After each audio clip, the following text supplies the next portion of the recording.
જય જવાન જય કિસાન।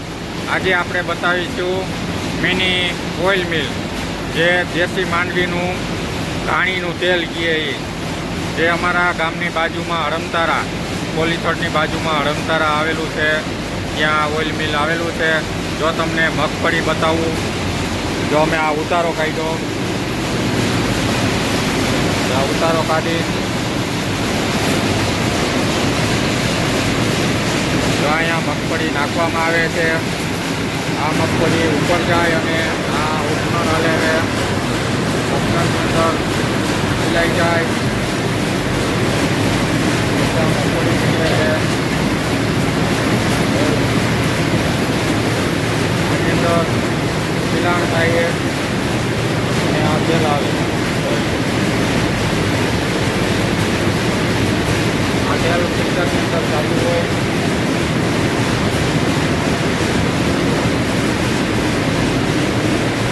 ફિલ્ટરની અંદર જાય છે।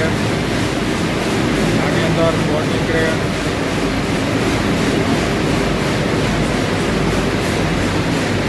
આવડું આ પહેલા નંબરનું ફિલ્ટર છે, જોઈ લો તેલ નીકળે છે। આ જે પહેલા નંબરનું ફિલ્ટર છે, ચોખ્ખું પહેલા ફિલ્ટરમાં ચોખ્ખું નીકળે, પછી આવડું જાય બીજા નંબરનું ફિલ્ટર, જે આવ ચોખ્ખાઈ હોય। જો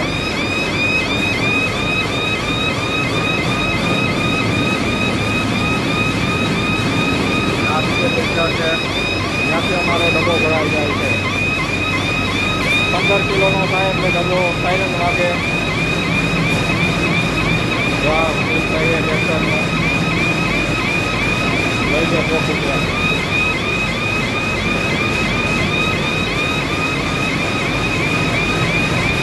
જો 15 કિલો પૂરું થાય એટલે સાયરન વાગે અને ડબ્બો બદલાવાનો હોય છે। જો આ ભાઈ ડબ્બો બદલાવે છે,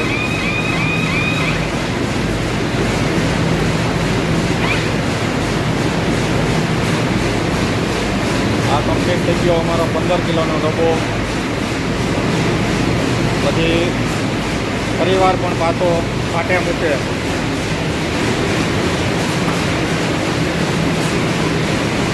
આ ડબ્બાનો વજન આવી ગયો 15 કિલો। હવે એની ઉપર સીલ લાગશે, તેલ મારીને આ કમ્પ્લીટ થઈ ગયા ડબ્બા। જા ભાઈ એના માલિક છે હડમતારાના,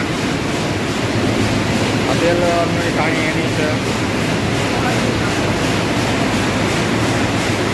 જો આ આટલું કાયમી સતત ચાલુ છે તો એને વારો આવતો નથી।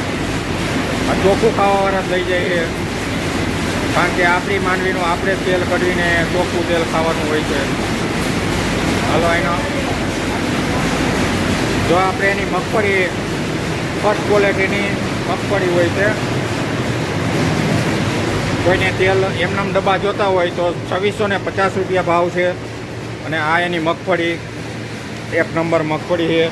જો આપણે આ નીચે બતાવી જોઈ લ્યો, ચોખ્ખી માંડવી જો 20 નંબર મગફળીનું તેલ છે। મોકલાવું માલાવાલા 5 ડબ્બા 2650 રૂપિયા ભાવ છે। કોઈને જોતું હોય તો મારા બાજુના ગામમાં હડમતારા આ ઓઇલ મિલ આવેલું છે, અને બહુ ચોખ્ખું અને સારી મગફળી ખરીદી કરે અને સારું તેલ મળે। બીજા મિલવાળા તો જેવી જેવી મગફળી હોય, અને આ ચોખ્ખું સારી મગફળીની મિલાણ કરે છે અને સારું તેલ નીકળે, બહુ મસ્ત મસ્ત તેલ નીકળે છે। અહીંયા વારો આવતો નથી, કોઈને જોતું હોય તો અગાઉ ઓર્ડર કરજો। એ હાલો ભાઈ, આપણે ઘઉંમાં પાણી વાળવા આવી ગયા છે અને ચોથું પાણ હાલે છે। 30 દિવસના ઘઉં થયા છે, ભેગું યુરિયા નાખતા જાય છે અને હ્યુમિક પાતા જાય છે, એટલે ઘઉંની ફૂટી સારી છે, મસ્ત મસ્ત। જો બતાવું તમને, ઘઉં મસ્તના થઈ ગયા છે।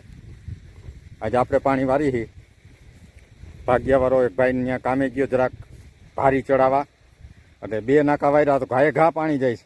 નાકા વારીને થાકી જાય હો ભાઈ, આપણે કોઈ દી નાકા વારેલા નહીં, અને આ નાકા વારવા પડે તો તાણ પડે। એટલે આપણે અંદાજે જવા દીધું. એટલે હવે જોવા જાય છે કે કેવું પાણી પહોંચ્યું પસાટે કે નથી પહોંચ્યું, વધી ગયું હોય કે ઓછું રહ્યું હોય જોઈ લઈ જરીક. ઘાએ ઘા પાણી જાય છે અને ખાતરી નાખતા જાય છે મગર આગળ આગળ. અને હવે પછી દવા છાંટવી છે ખોળની. ખોળ તો નથી પણ અમારે નારી થઈ ગઈ થોડી થોડી, એટલે કીધું નારી મરી જાય એટલે તો ઘઉં વાવ્યા છે આપણે. આખા ખેતરમાં નારીના છોડવા થઈ ગયા. જો મસ્ત મસ્ત ઘઉં થઈ ગયા છે ને યુમિક પાઈ દે એટલે કીધું મૂળિયાને સારો વિકાસ થાય અને જમાવટ લઈ જાય. જો આ પ્રમાણેના અમારા ઘઉં છે. મહિનો દીના થઈ ગયા. હવે 2 મહિના સાચવવાના છે. 2 મહિના જાતા શું વાર લાગે? મહિના દીમાં તો કાંઈ ખબર જ ન પડી. મહિનો ફટદરન વહી ગયો. વાયવાનું કોરું કાઢ્યું, બીજવાણ આવ્યું, ત્રીજું ને આ ચોથું પાણ છે. હવે 4 પાણની જરૂર છે આપણે. એટલે 8 પાણમાં તો ઘઉં હાઈ ક્લાસ પાકી જાય. 75 દિવસ સુધી પાવાના હોય, પછી પાવાના હોય નહીં કાંઈ. જો આ કોરો રહી ગયો, લે હાલે થોડા ખાટું કોરો રહી ગયો. જો 2 છોટિયાવા કોરો રહી ગયો. હવે આમાં કેવું જાય જોઈ. નકર અહીંયા પસાટે થોડુંક ફોડી નાખીએ એટલે આવવું હોય તો આવી જાય. પસાટ ભરા હે તો ઘણી થા.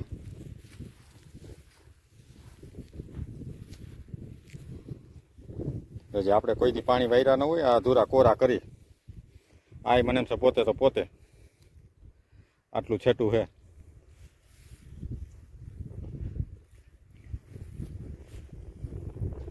ઉગી ગયા બહુ મસ્ત, ફૂટે સારી થઈ ગઈ છે.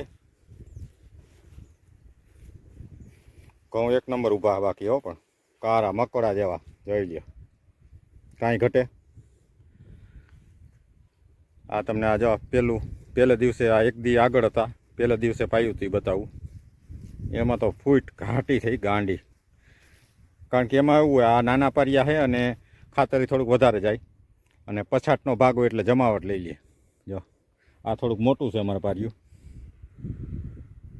ઘઉં નીકળી ગયા કાળા મકોડા જેવા અને ફૂટે સારી થઈ ગઈ છે. હવે દવા છાંટી દેવી છે એટલે મસ્ત ના ખળબળ ભરી જાય અને જમાવટ લઈ જાય. હજી 2 ડોઝ ખાતરના નાખવા, કારણ કે ખાતર વગર કાંઈ થાય નહીં. કા ઓર્ગેનિક કાર્બન પાવું, ગમે કાંઈક પાવું છે, સલ્ફર પાવું એકાદી વાર, પછી 0.050 ઉપરથી છાંટશું પોટાશ, એટલે ઘઉંનો દાણો ચમકીલો લાઇટવાળો થાય. હાલો આજનો આ બ્લોગ આપણે અહીંયા પૂરો કરશું. જય જવાન જય કિસાન. આવતા નવા બ્લોગમાં મળશું. ત્યાં સુધી રજા આપશો.